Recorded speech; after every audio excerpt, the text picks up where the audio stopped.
A reflexão é uma arma muito potente para reconstruir as nossas subjetividades, tentar interpretar os fenômenos históricos e sociais que estão diante dos nossos olhos. Foucault diz que a função da filosofia... O desejo humano, argumento Lacan.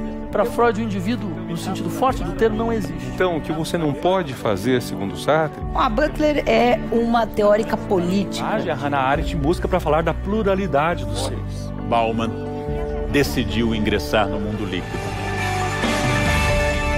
O que grandes pensadores deste e de outros tempos podem nos ajudar a interpretar os impasses que vivemos no século XXI?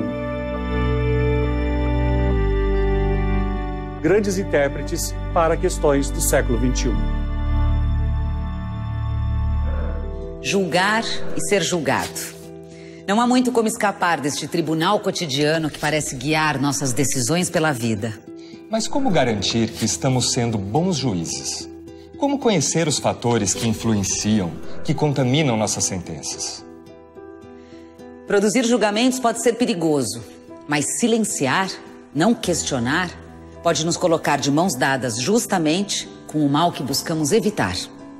O pensamento de Hannah Arendt, nascido num mundo que havia acabado de conhecer as atrocidades do nazismo, pode nos ajudar nessa dura e necessária tarefa de tomar posição diante dos problemas do nosso tempo. Hannah Arendt vai trazer novos significados para a política, no sentido de percebermos o que é o espaço da vida pública, no sentido que tem a ver com as relações e com os vínculos com os outros seres que vivem e convivem sob o mesmo espaço e na mesma época e ao mesmo tempo. Os elementos totalitários denunciados por Hannah Arendt, por exemplo, eles continuam sobrevivendo em regimes e em situações não totalitárias. Nós estamos sendo constrangidos todas as vezes que nos esquecemos ou todas as vezes que nós adotamos ou aceitamos os princípios da naturalização das situações. Isso tudo é uma maneira de você querer se esquivar de responsabilidades, de compromissos, querer se esquivar da tarefa de pensar que gera ação. Hannah Arendt sobreviveu e testemunhou, mais do que sobreviveu, testemunhou todos os grandes episódios do século XX. Viu mudanças importantes e acompanhou um julgamento de Eichmann. Eichmann foi um oficial alemão encarregado de coordenar o que os nazistas chamavam de a solução final para a questão judaica.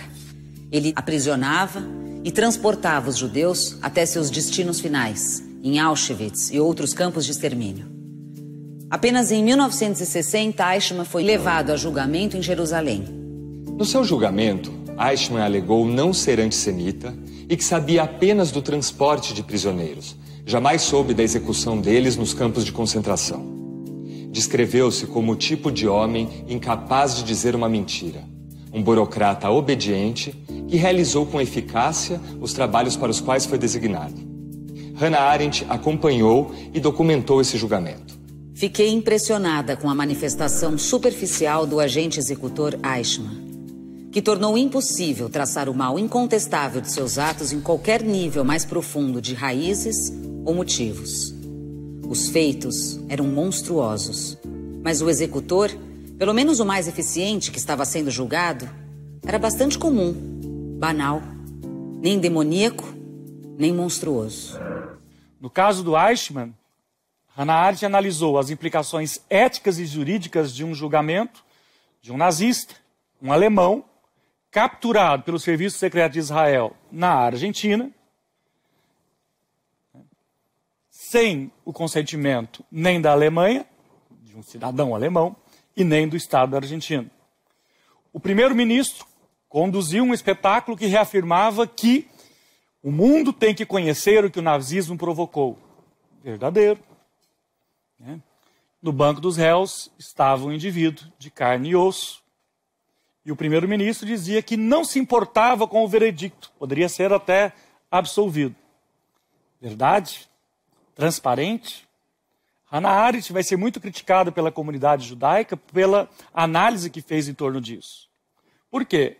Ela vai ver, dentre tantas questões, que na fala de Ben-Gurion, o primeiro-ministro, tem a legitimidade do Estado de Israel, tem uma maneira de pressionar a Alemanha para que pagasse recursos indenizatórios ainda maiores, já que estavam se esgotando. E nesse julgamento, ela cunhou uma expressão da banalidade do mal. O espetáculo do ataque das Torres Gêmeas colocou em frangalhos as nossas expectativas de um mundo. Emergiu daqueles subterrâneos discursos de ódio, xenofobia, racismo, apelos e argumentos de supremacia e superioridade de toda a ordem e também de legitimação da força. Com outros sujeitos, outras vozes e outras questões, estes foram os grandes temores do século XX. E estes grandes temores do século XX estão todos à nossa porta. O que tem a ver essa noção de banalidade do mal e o próprio século XX? Tem a ver com uma crise da razão iluminista. Nós somos formados, nós acreditamos que a razão seria emancipadora. Nós só podemos identificar que a razão entrou em colapso no século XX. Todo tipo de criação e construção tecnológica foi utilizada para destruir vidas, para aniquilar pessoas. Numa situação em que todas as pessoas são colocadas em que, mesmo que elas não tenham refletido sobre aquilo, elas também são partícipes desses processos. É nesse sentido que ela vai falar, do Eichmann especificamente, não é uma pessoa brilhante, não é uma pessoa de grandes leituras, não é uma pessoa que tenha informações extraordinárias, mas é aquela pessoa que cumpre todas as regras, que acredita que está fazendo o melhor da sua tarefa, é esta pessoa que é capaz também de praticar as maiores atrocidades. Nesse sentido, nós devemos pensar o abalo filosófico proposto por Hannah Arendt, de que toda a nossa consciência, ela é também uma segunda criação. A única coisa que eu tenho é a minha existência. E efetivamente, essa é a única certeza de que nessa minha existência eu começo a perceber que valores, códigos, políticas, tudo se transforma. Muitas vezes as coisas nos escapam. E ao nos escapar, não significa que eu também não tenha uma parte com aquele processo que está indo pelas minhas mãos. Como agir nessas circunstâncias? Nós julgamos, nós tomamos decisões a todo instante. E nós não podemos tomar decisões apenas pela mera repetição de slogans. Apenas porque a maioria das pessoas tomaram aquela ou outra decisão. Nós sempre seremos desestabilizados. Em torno de Santo Agostinho, ela problematiza a noção de natureza humana. Não tem natureza, segundo Hannah Arendt. A partir de Agostinho, há sempre uma crise interna. Afinal de contas, quando Agostinho se converte, nos seus textos, nas confissões, e em tantos sermões, e em tantos momentos, ele coloca uma questão fundante para toda a cultura ocidental, que é o que eu me tornei para mim mesmo. Quem sou eu? O que eu faço? E quais são as minhas decisões? A minha vontade está atrelada também à minha noção de responsabilidade. Eu tenho que intensificar a minha vontade, mas quanto reflexão, enquanto exercício do pensar e enquanto ação. O problema da natureza humana, a questão que me tornei para mim mesmo, de Agostinho, parece insolúvel, tanto em seu sentido psicológico individual, como em seu sentido filosófico geral. É altamente improvável que nós, que podemos conhecer, determinar e definir as essências naturais de todas as coisas que nos rodeiam e que não somos, sejamos capazes de fazer o mesmo a nosso próprio respeito. Seria como pular sobre nossas próprias sombras. Em outras palavras, se temos uma natureza ou essência, então certamente só um Deus poderia conhecê-la e defini-la. Quando ela recupera Agostinho e se pergunta o que eu me tornei para mim mesmo, ela está colocando para que eu reconheça que eu estou no mundo, é esta a minha condição da existência, mas eu estou no mundo no qual eu não tenho todas as variáveis. As nossas escolhas podem não ser as mais adequadas. inclusive as nossas escolhas que são feitas no nosso silêncio. A banalidade do mal, portanto, é a questão que perpassa a nossa capacidade de julgar, é a questão que perpassa a nossa capacidade de agir. As máximas morais e religiosas que nós aprendemos todos em algum momento, elas desapareceram. Mas não é porque elas desapareceram como uma perda ou um saudosismo que Hannah Arendt vai chamar a atenção. É que ela vai dizer que é um equívoco supor que elas funcionaram todo o tempo. Porque o não matarás está no texto básico da tradição judaico-cristã, mas ele também está matando logo nas primeiras páginas desse mesmo texto.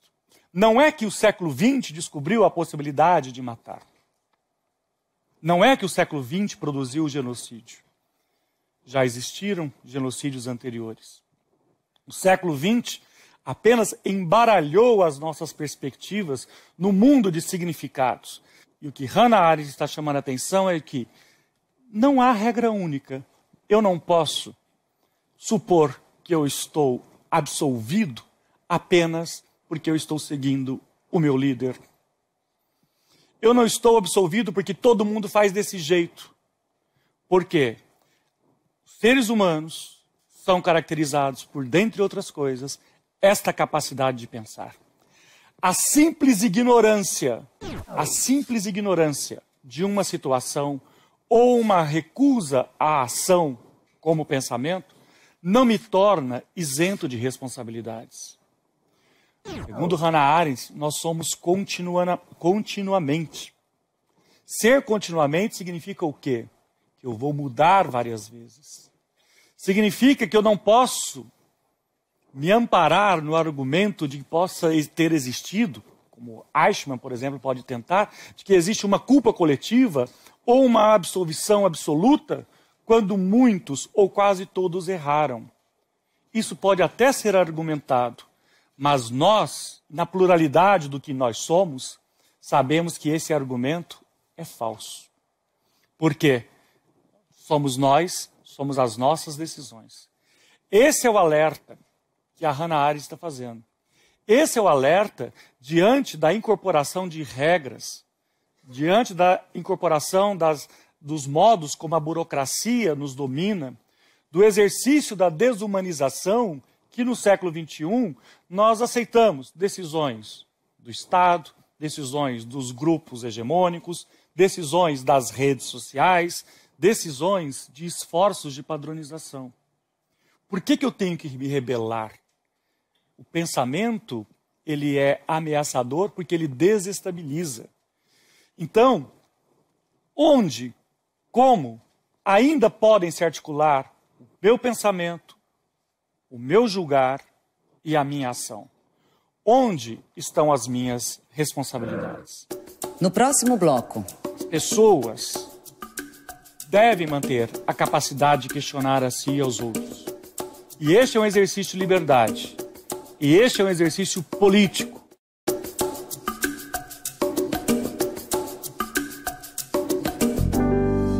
Com o mito da caverna, Platão questiona nossa capacidade de perceber o que é a verdade. Prisioneiros que vivem desde o nascimento em uma caverna olham as sombras projetadas na parede e acreditam que aquilo é o mundo. Quando enfim saem desse aprisionamento, encontram lá fora o mundo de fato. E descobrem que se guiaram o tempo todo pelas sombras daquilo que é real, que é verdadeiro. Como então perseguir a verdade se podemos nos iludir por falsas interpretações? Se há o risco de acreditarmos em verdades momentâneas ou convenientes? A verdade é uma das questões centrais da filosofia. Desde Platão, este é o ponto de partida de que a verdade é oposta à doxa, oposta à opinião. Só que o problema é de que nós não temos nenhuma marca visível que separe a verdade, a aletheia em grego, da opinião.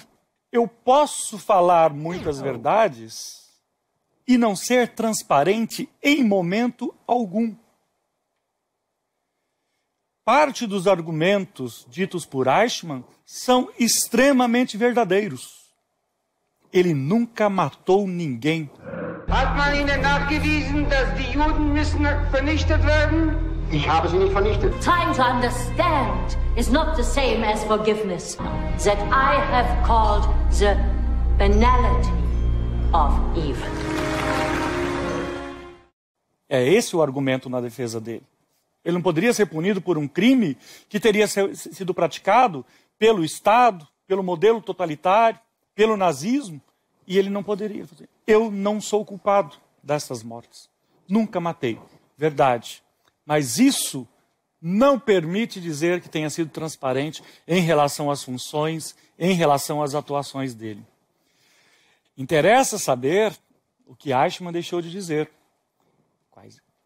Sua ambição, as suas relações de poder, a sua noção de fidelidade às ordens, a sua visão do homem correto que obedece a todas as regras. Quando a questão da solução final, o assassinato dos judeus foi posta, o Eichmann estava muito enfronhado nas estratégias de poder, na burocracia e nas redes de proteção do nazismo. Ele tornara-se naquele momento, à medida que o tempo passava, como diz Hannah Arendt, ele transformava-se numa figura que deixava de ser portador de ordens, que era embarcar os judeus, para ser o portador de segredos. O que vai acontecer a partir do embarque? Essa não é uma mudança qualquer. Ele, de fato, não viu fuzilamento, isso é verdadeiro. Mas isso era suficiente? Isso o inocentava? Obviamente que não. Faltou pensar, faltou desobedecer, faltou indagar. Muitas vezes nós também criamos paraísos ilusórios para as nossas situações mais complexas. A partir ou de memórias frágeis, ou do nosso modo de descrever uma rotina, do nosso modo de descrever uma determinada situação.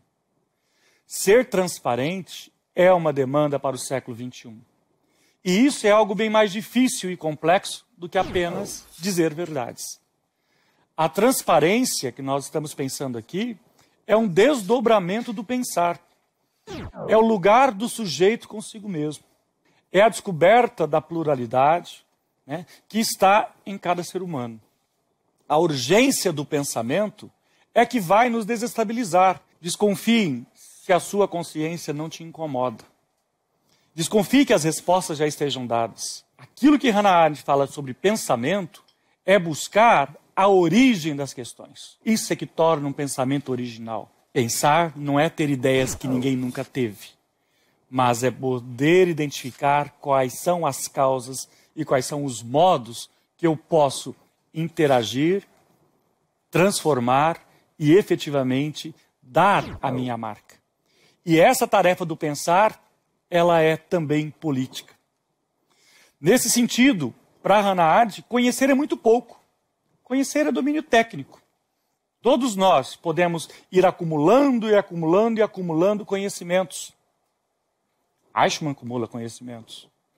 Mas o pensamento é algo bem mais sofisticado, porque ele vai lidar com os significados, vai lidar com os sentidos que nós estamos atribuindo para cada uma das nossas escolhas. O pensamento não se interessa diretamente pela verdade das coisas, mas sim por aquilo que ele significa para nós. O pensamento é uma forma de dar significado ao mundo. E nesse sentido, o modelo da Hannah Arendt é Sócrates. Sócrates destrói todas as informações possíveis. Ele vai inquirir, ele vai perguntar, questionar, não vai aceitar a primeira resposta, nem a segunda, nem a terceira. E nesse exercício é que o pensamento é que vai tornar o nosso lugar no mundo possível, porque eu estou construindo uma rede de sentidos. O Sócrates, no exercício da reflexão, ele chega a uma das formulações mais brilhantes. Os seres humanos são plurais porque eles são, no mínimo, ele e a sua própria consciência. Posso fazer alguma coisa errada ou certa, alguma coisa que eu nunca tenha dito a ninguém, mas a minha consciência ainda sabe que eu fiz. O ensinamento de Sócrates significava o seguinte: somente aquele que sabe viver consigo mesmo está apto a viver com os outros. O eu é a única pessoa de quem não posso me separar, que não posso deixar, com quem eu estou fundido. Logo, é muito melhor estar em desacordo com o mundo todo do que, sendo um, estar em desacordo comigo mesmo. Ou falando de modo mais socrático, a razão pela qual não devemos matar, mesmo quando não podemos ser vistos por ninguém, é que não queremos de modo algum estar junto ao assassino. Ao cometer um assassinato, estaríamos nos entregando à companhia de um assassino enquanto vivêssemos. Além disso, enquanto travo o diálogo do estar só, no qual estou estritamente sozinho, não estou inteiramente separado daquela pluralidade que é o mundo dos homens e que designamos, no sentido mais amplo, por humanidade. Os homens não só existem no plural, como todos os seres terrenos, mas também trazem em si mesmos uma indicação dessa pluralidade. Porque se somos plurais, nós temos que dar testemunho da singularidade dos outros. E por isso que a nossa função é política. Eichmann poderia estar numa situação confortável. Ele poderia se amparar nos argumentos. Ninguém descumpria regras, ninguém desrespeitava, todos obedeciam. Agora, o problema é que a moralidade que existia naquela circunstância em que Eichmann viveu é uma moralidade que entrou em colapso. As pessoas tinham dificuldade para distinguir entre o certo e o errado. E aqui volta Hannah Arendt. Por que tinha dificuldade de distinguir o certo e o errado? Porque não existe regra fixa. Nós manuseamos as regras conforme as nossas circunstâncias e as nossas vontades. E é nesse sentido que eu estou falando e apelando para vocês no compromisso da transparência. A moralidade, então, para voltar ao Eichmann, que ele não poderia aceitar, tá ok. Não. A moralidade, a palavra moral, remete a costumes, remete a hábitos. E ela estava em colapso, sobretudo por conta de que matar era comum, era frequente. Então, o desgaste da moral, o colapso da moral faz com que nós tenhamos que reordenar os princípios e valores. E nesse sentido, não é que eles matavam qualquer um. Eles matavam grupos específicos. O grupo que, em tese, estava ameaçando. E hoje? Posso argumentar que eu tenho liberdade para ser o que eu bem quero. Será? Quando eu recebo uma regra, uma ordem do meu superior, do meu professor, do meu orientador, A primeira pergunta é assim, por quê? O simples ato de fazer a pergunta do porquê já desestabiliza aquele que está dando a ordem. Porque se a resposta for porque eu estou mandando, é evidente que tem alguma coisa muito mal explicada aí. Por isso que esta pergunta, e a tarefa do pensar, ela é uma tarefa política. Porque ela tem que produzir um consentimento. E não simplesmente porque o Estado me ameaça. Eu tenho que ter outras variáveis no sentido de que não interessa, por exemplo, no caso do Eichmann, como se tentou muitas vezes, dizer que ele é um dente da engrenagem. Hannah Arendt diz que isso jamais.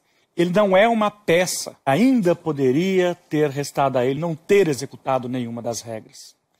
E aí, a Hannah Arendt, pensando agora no século XXI, marcado por pós-verdades e por tantas outras questões, o embate pode ser posto na noção de transparência.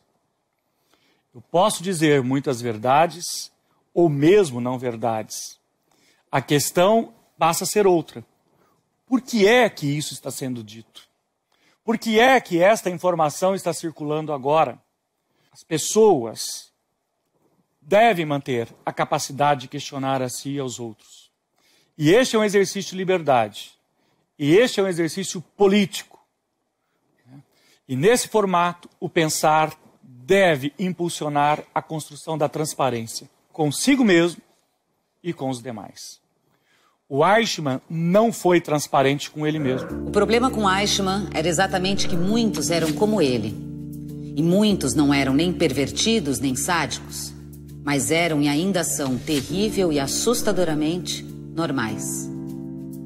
Do ponto de vista das nossas instituições e dos nossos padrões morais de julgamento, essa normalidade era muito mais apavorante do que todas as atrocidades juntas, pois implicava que esse era um tipo novo de criminoso.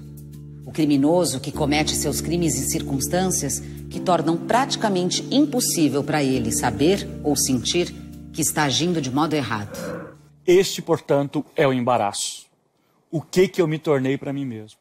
Se eu sequer posso pensar, se eu sequer faço a inferência de que eu esteja errando, é porque eu já não faço mais parte desta gente. O compromisso com a transparência é uma demanda para além do pensar, porque é um modo de comunicar-se consigo mesmo e com o mundo. E a transparência é uma das cobranças para o século XXI. No próximo bloco. Por que a obra é incômoda? Porque ela faz com que nós tenhamos que olhar para nós mesmos e perceber o que estamos dizendo, o que estamos fazendo.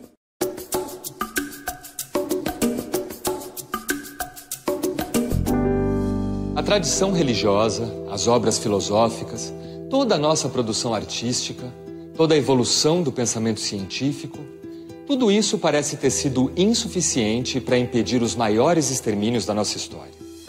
A experiência da barbárie do século XX coloca em xeque o que o pensamento ocidental produziu até então.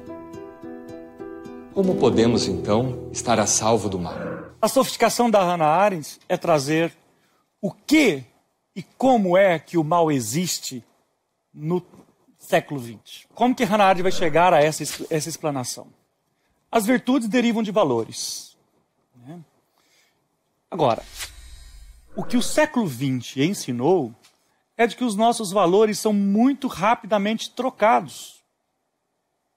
Muito rapidamente nós podemos abandonar uma determinada situação. Quando eu digo que os valores são rapidamente transformados, eu estou querendo dizer aquilo que nós tínhamos, ou que na Alemanha nazista se tinha antes que condenaria o nazismo, por que as pessoas aderiram ao nazismo?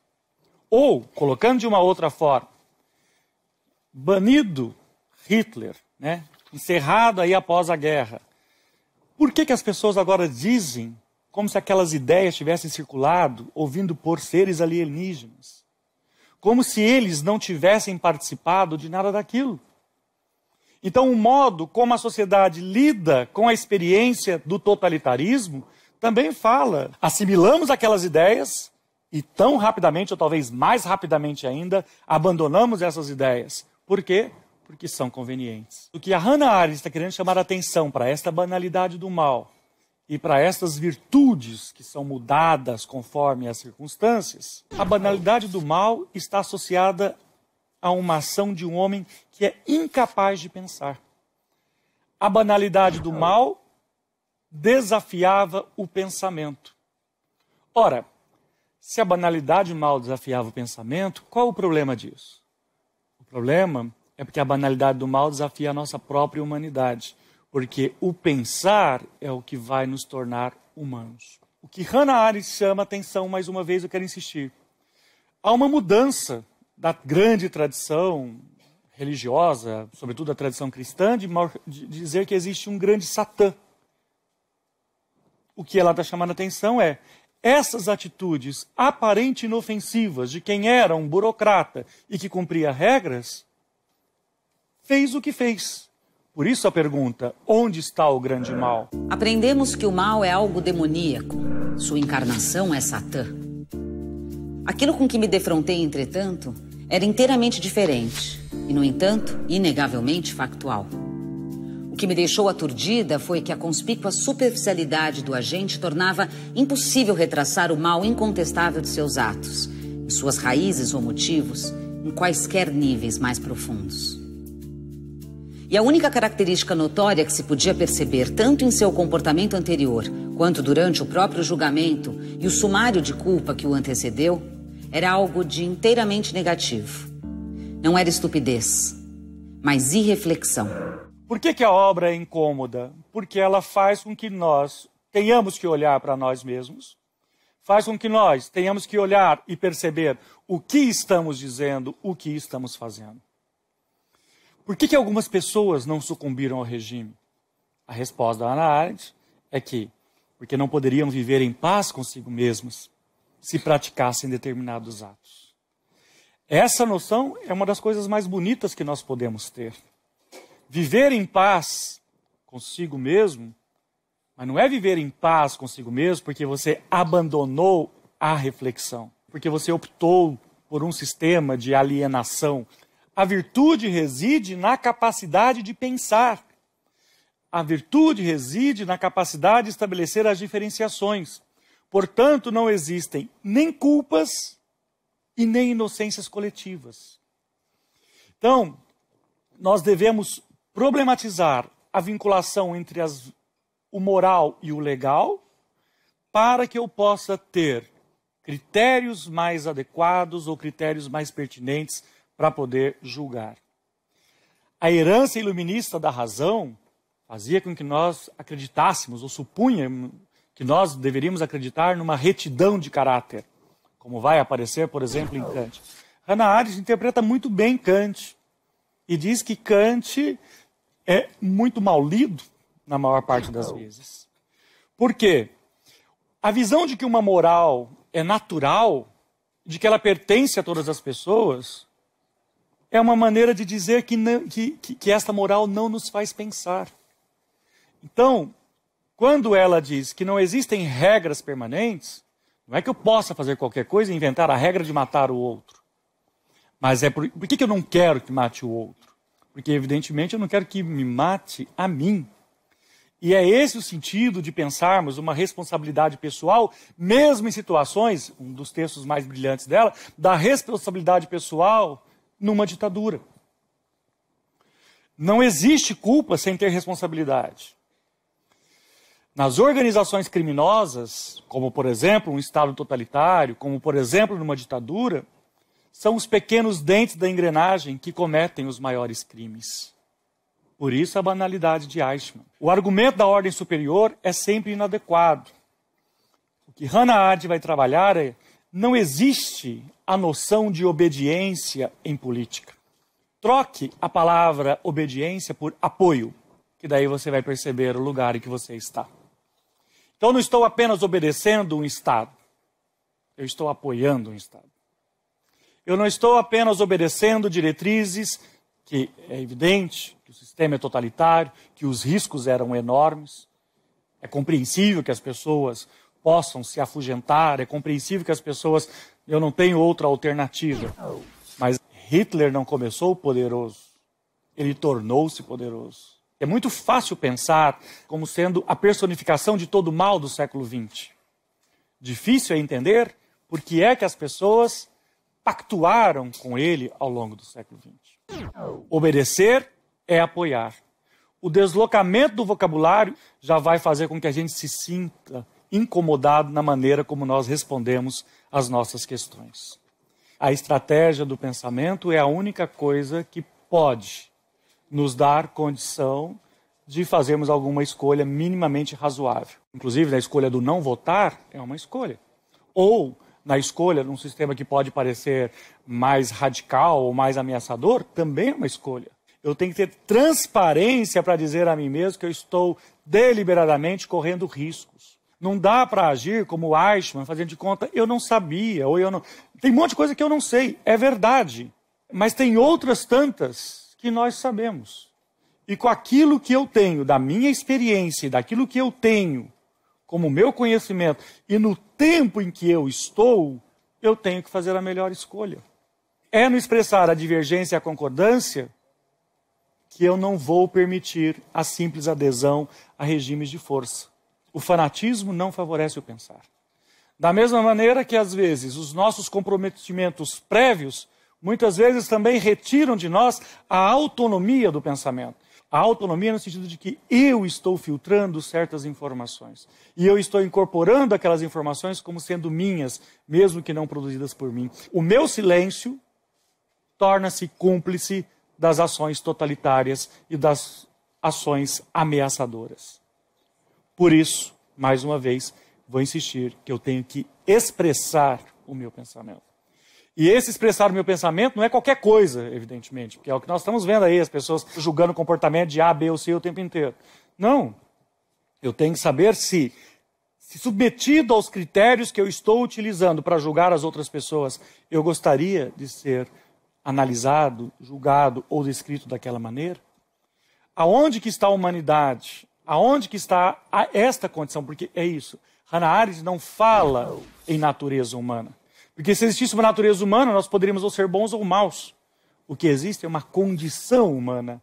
E é nesta condição humana que eu vou me refazendo continuamente. Cada um de nós passa por experiências diferentes e por experiências históricas diferentes. Mas mesmo assim, essas experiências não podem ser tratadas como sendo um determinismo. Porque nós sempre poderemos fazer outras escolhas. O que Hannah Arendt está trazendo é questões específicas demandam respostas específicas. Nós nunca temos a mesma resposta. Os padrões gerais são insuficientes para avaliar as situações que nós vivemos no século XXI.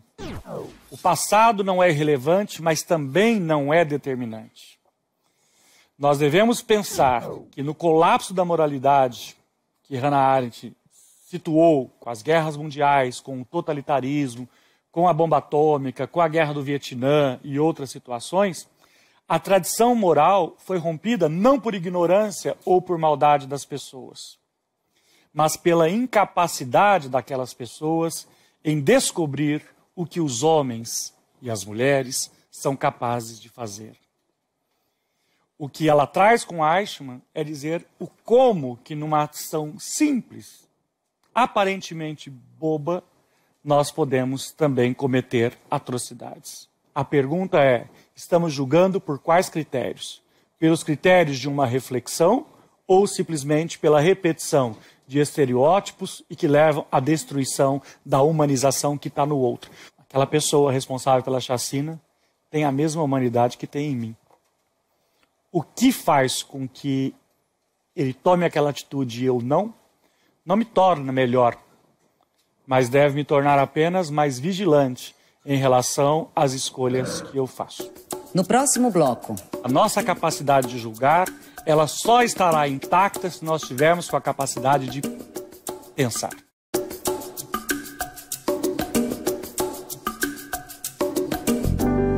Mais do que a banalidade do mal, eu acho que o que está em voga é a banalidade.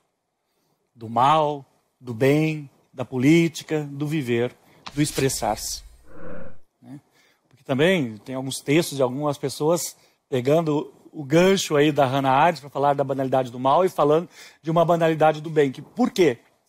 Porque ali está simplesmente repetir regras, repetir slogans que outros disseram que têm que ser seguidos, mas que para isso também estão destruindo a capacidade de indagação das outras pessoas.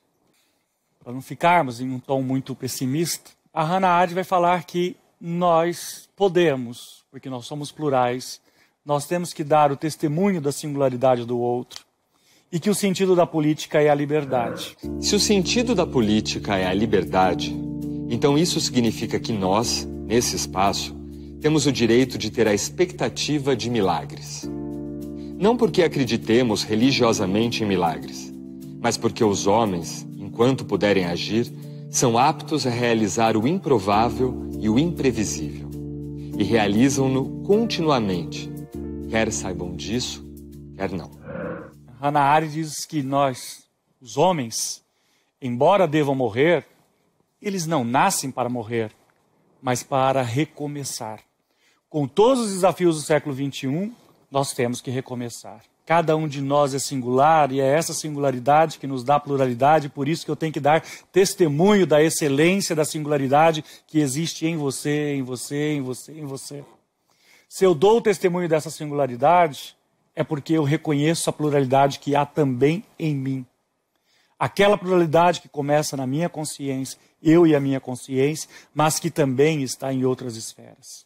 É um testemunho político. Eu tenho que dar testemunho da diferença. Eu tenho que dar testemunho de que o outro deve viver da mesma forma que eu também devo viver. A ruptura com as sociedades tradicionais ou aristocráticas estabeleceu e nos permitiu ver que nenhuma pessoa, nenhum ser pode ser mais detentor de direitos do que outros. As estratégias de preservação e de reconhecimento que nós buscamos em torno de direitos é uma tarefa do pensamento, porque se nós não pensarmos, vão roubar os nossos direitos. a nossa possibilidade de viver publicamente. Pensamento é ação por isso. Porque se eu penso, mas eu não ajo, o que significa esse pensar? Então, as pessoas hoje poderiam dizer, faltam leis mais rígidas, né? Falta um sistema mais duro. O que isso significa? Significa que eu quero negar a minha responsabilidade diante de tudo? Que eu quero a comodidade de ser ensinado pelo medo? Que eu quero, por simplesmente, a ameaça da punição e transferir para o Estado certas responsabilidades? Que eu não sou suficientemente humano para pensar e para agir? Que apenas pelo medo e pela obediência é que não vão existir outros crimes? Se a ideia do pensar nos permite afastarmos do abismo, a experiência de Eichmann, como ela nos apresenta na conclusão, é mais do que nunca muito atual.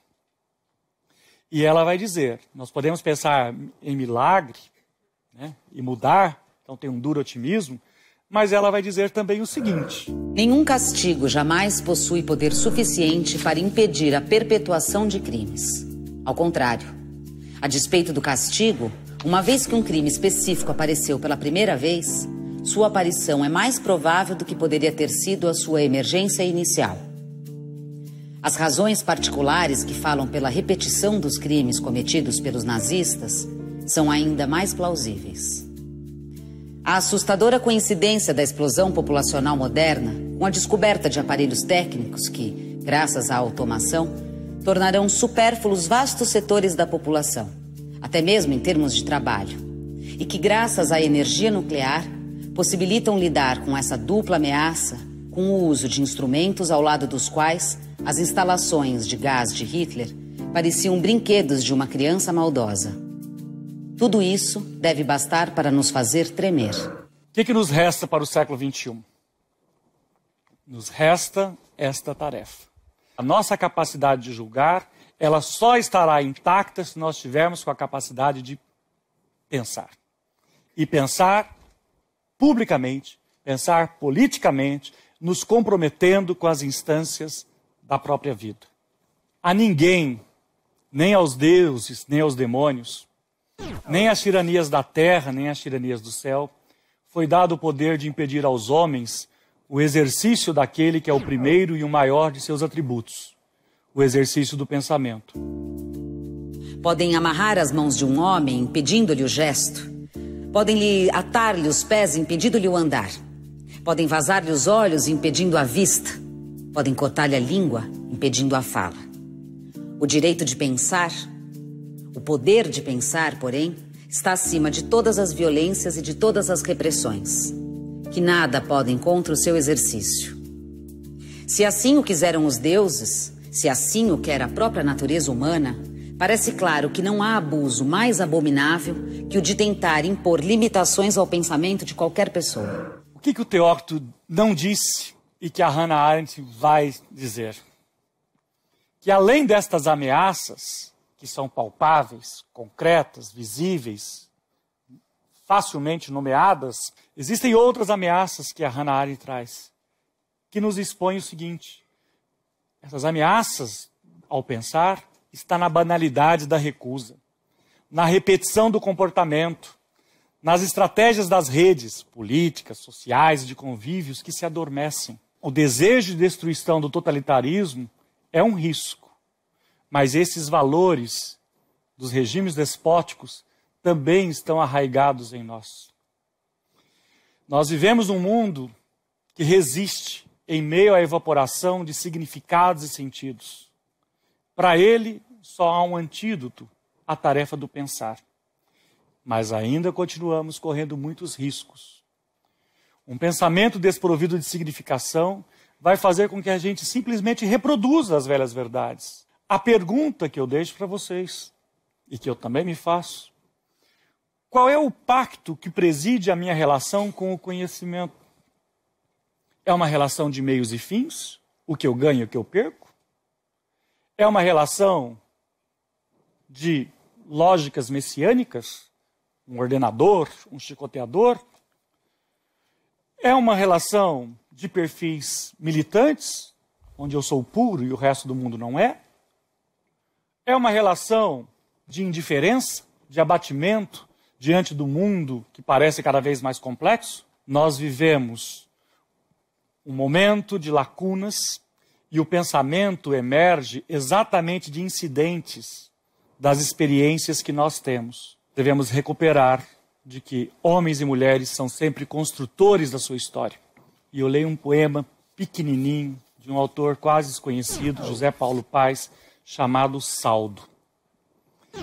A torneira seca, mas pior, a falta de sede. A luz apagada, pior, o gosto do escuro. A porta fechada, pior, a chave por dentro.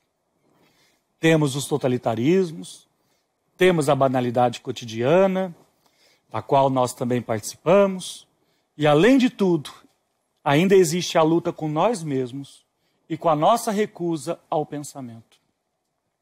A conformação diante desse mundo complexo e que nos brutaliza, não nas experiências mais sombrias, não nas questões mais gritantes, mas nas mazelas cotidianas e quase imperceptíveis. É por isso que a obra da Hannah Arendt é inquietante e um convite para o século XXI. Mais reflexões no site e Facebook do Instituto CPFL e no canal do Café Filosófico no YouTube. Pensar como uma ação é uma forma de reagirmos a tudo isso, contra todas as tiranias, contra todos os despotismos, externos e internos. E para isso que é necessário continuamente dizer basta.